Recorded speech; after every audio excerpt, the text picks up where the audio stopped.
Hello guys, তোমরা কেমন আছো? আশা করছি ভালো আছো। আমিও খুব ভালো আছি। তো দেখো, এখন আমি মহারাজ নিয়ে হাজির হয়েছি তোমাদের সামনে। আরে মহারাজ কেন বলছি বুঝতে পারছো তো? তাল বললে তো এখন সবার গায়ে অ্যালার্জি, কারণ তাল নাকি খুব অশুভ।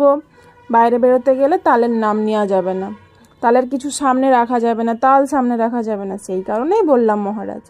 তো অনেকেই মহারাজ বলেই এনাকে পরিচিত। আমি কিন্তু রেসিপি শেখাতে আসিনি। তোমরা ভাবছো কি রেসিপি শেখাতে এসেছি? বালাই শার্ট, আমি পারি তোমাদেরকে রেসিপি শেখাতে। বাচ্চা থেকে বুড়ো সবাই জানে রেসিপি, বিশেষ করে তাল গুলগুলি। আমি সেই তাল গুলিগুলিই বানাবো, তোমাদের সঙ্গে গল্প করতে এলাম। শুধু এইটুকু মনে করাতে, তোমাদেরও কি তাল গুলগুলি খাওয়া হয়ে গেছে এই বছরে? আমার তো ফার্স্ট টাইম খাওয়া হচ্ছে আমার বাড়িতে। এর আগে খাওয়া হয়েছে এই বছরে, বাট আমার বাড়ির ফার্স্ট টাইম খাওয়া, নিজের হাতে তৈরি করে। তো দেখো, আমি রান্না করতে করতে তোমাদের সঙ্গে গল্প করে নেই, ততক্ষণ আমার টাইম পাসটাও হয়ে যাবে, তাড়াতাড়ি রান্নাটাও হয়ে যাবে। আমি বলছি না আমার প্রসেসে তোমরা করো, কারণ তোমরা আরও বেটার করো।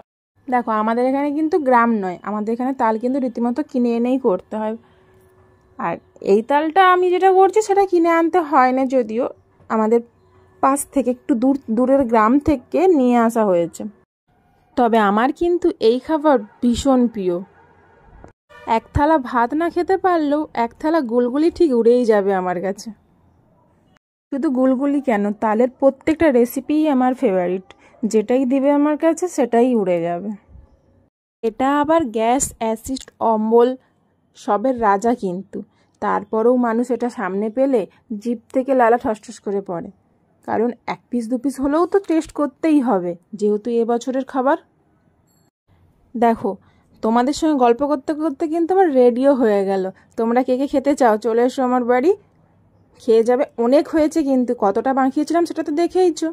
তো চলো, কে কে এবছর খেয়েছো কমেন্ট করে ফেলো, আর যার যার খাওয়া হয়নি আমার বাড়িতে চলে এসো। সকলের নিমন্ত্রণ। টাটা।